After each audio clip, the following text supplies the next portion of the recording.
नमस्कार। हमारे साथ रंजीत हैं जो उड़ीसा से हमारे पास आए हैं। ये राइट हिप के पेन से काफ़ी दिनों से सफ़र कर रहे थे और इनकी बड़ी इंटरेस्टिंग स्टोरी है कि कैसे हुआ, क्या-क्या इन्होंने देखा, क्या ट्रीटमेंट कराया और कैसे यहाँ तक पहुँचे। रंजीत, एज कितनी है आपकी? 28 इयर्स। 28। तो आप शुरू से बताओ ज़रा कि कैसे क्या हुआ?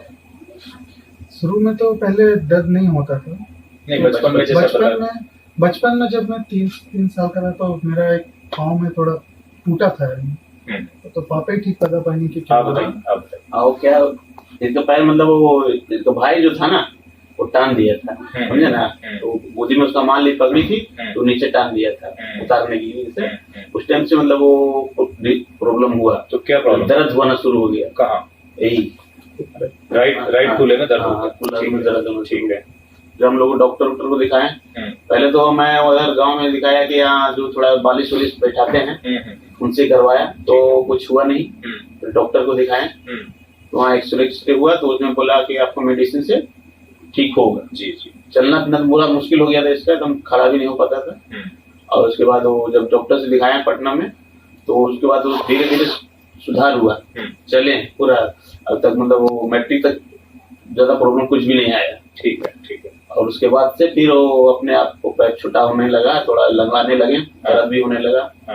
मैट्रिक तक दर्द कब से शुरू हुआ? मैट्रिक के बाद में। अच्छा, 10th के बाद। हाँ ओके, ठीक है। और वही फिर इसका मतलब एक्टिविटी कम हो गया। पहले तो एक्टिविटी था फुटबॉल खेलना, क्रिकेट खेलना। अच्छा, सारा तो ज्यादा तकलीफ कब से हुई है? ज्यादा तकलीफ हुई थी हम 4 साल ऑलमोस्ट हुआ होगा। तो उस वक्त जब ज्यादा तकलीफ हुई तो हम ट्रीटमेंट के लिए गए थे। तो उन्होंने डायग्नोसिस किया, उसका बोला कि स्पाइन में प्रॉब्लम है। अच्छा। स्पाइन से पेन आ रही है। ओके। तो फिर उन्होंने स्पाइन का सर्जरी किया उसके बाद, लेकिन कोई इम्प्रूवमेंट नहीं आया।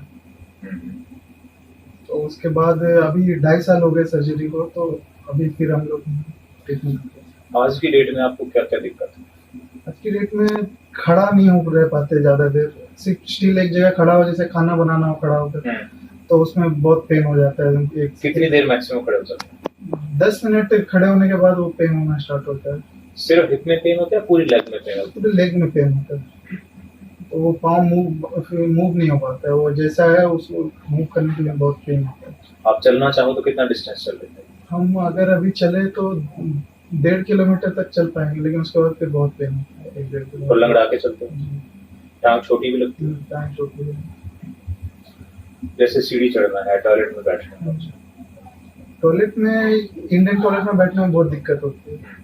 और सीढ़ी तो हम चढ़ लेते हैं हैंडल पकड़ के, जैसे सपोर्ट से। हम क्या उम्मीद लेके आए हैं? इतनी दूर आप आए हैं उड़ीसा से, क्या एक्चुअली इनिशियल लेवल उम्मीद पे है? मैं ब्रदर इन लॉ जी। तो इनिशियल लेवल पे हम लोगों ने काफी R&D किया, जिसमें एक्चुअली आपका रेफरेंस मिला हमें। जी। काफी रिसर्च किया यूट्यूब से।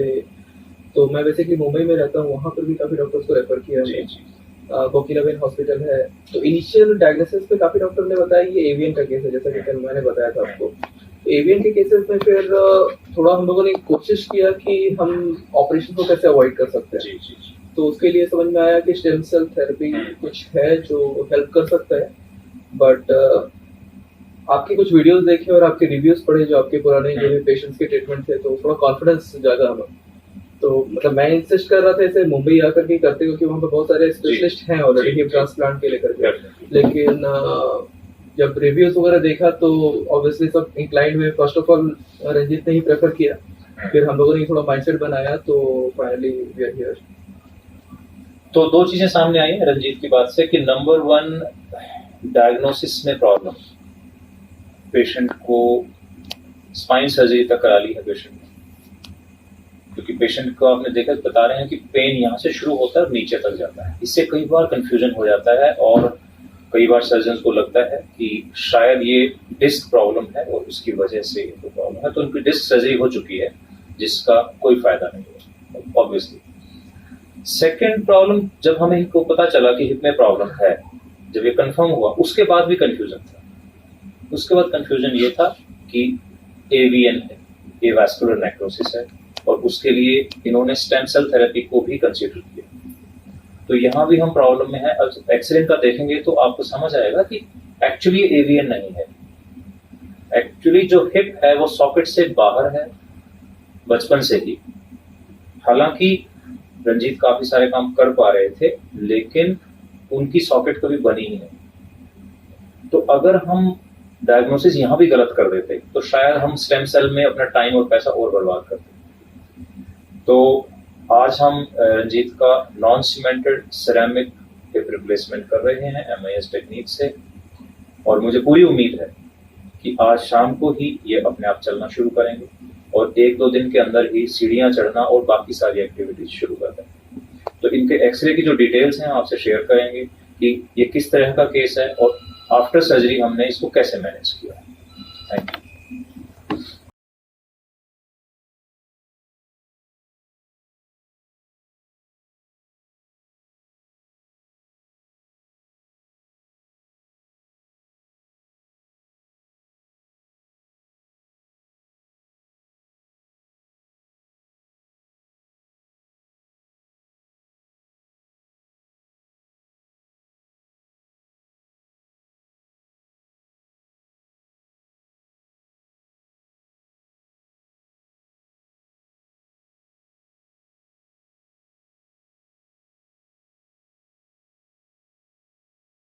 राइट हिप में प्रॉब्लम है, इनका लेफ्ट बिल्कुल ठीक है।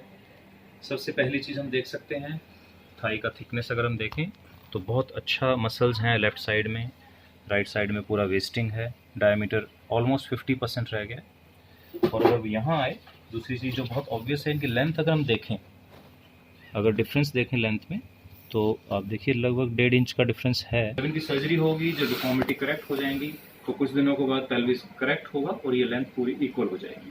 अब हम मूवमेंट्स देखते हैं। लेफ्ट साइड जो कि नॉर्मल है, पूरा फ्लेक्शन आ रहा है 120 डिग्री, रोटेशंस बहुत अच्छी आ रही हैं, आप देख सकते हैं।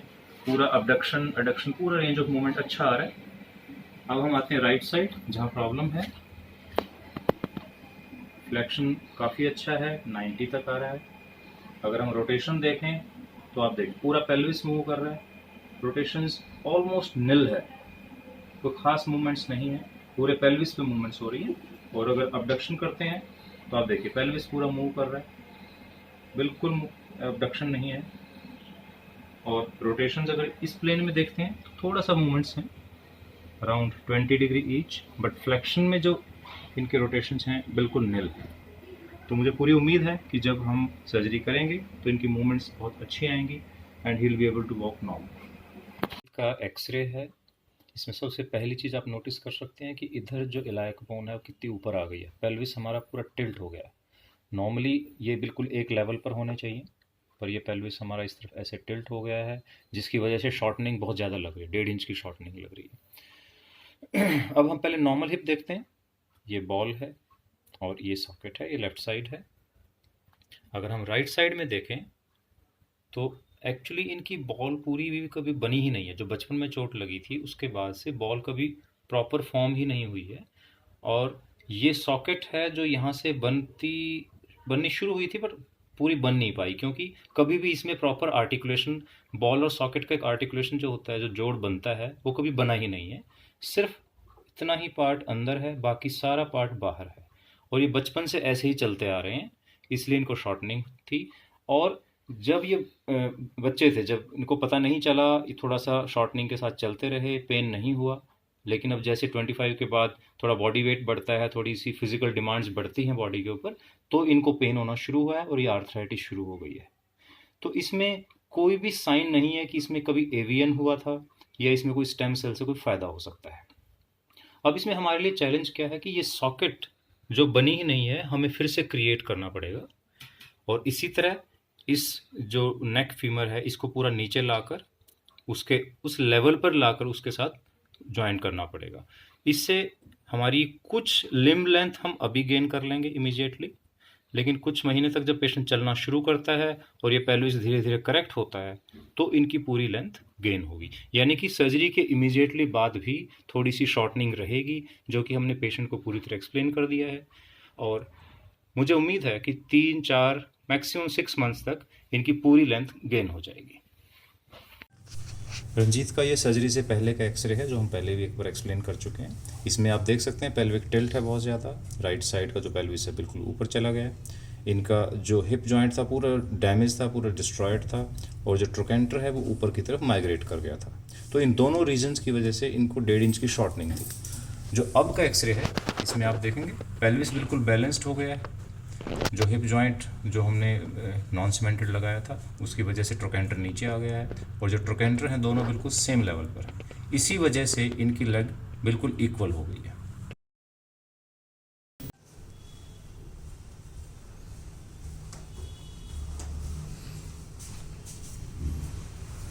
पेल्विस बिल्कुल बैलेंस्ड है और देख के पता ही नहीं चल रहा है कि कौन सी साइड की सर्जरी हुई थी। बिल्कुल स्मूथली चल रहे हैं।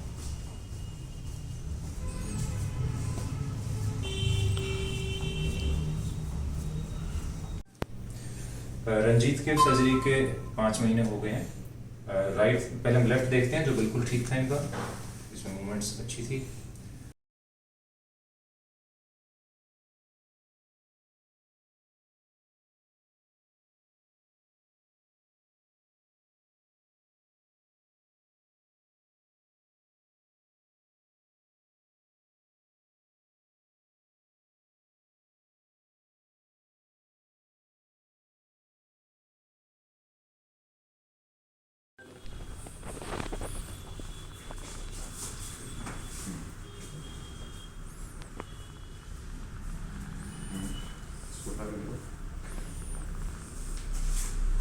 बैठो। तो पेशेंट्स को जनरली प्रॉब्लम होती है कि वो लो सीट पे नहीं बैठ पाते हैं। रंजीत को कोई प्रॉब्लम नहीं है, और उनको आम दूसरी दिक्कत होती है कि ज़मीन से कोई चीज़ उठानी है तो वो उनको उठाने में दिक्कत होती है, लेकिन रंजीत वो सारा काम बड़े आराम से कर पा रहे हैं। तो 5 महीने हो गए जो ऑपरेशन के, आप कितने सेटिस्फाइड हैं? जो उम्मीद लेके आए थे? सर उम्मीद तो अच्छा ही, बहुत ही अच्छा हुआ रिजल्ट। रंजीत, ऐसे कौन कौन से काम है जो पहले नहीं कर पा रहे थे अब कर पा रहे हो? पहले चल नहीं पाता था ज़्यादा, मतलब आधा किलोमीटर चल गया तो बहुत।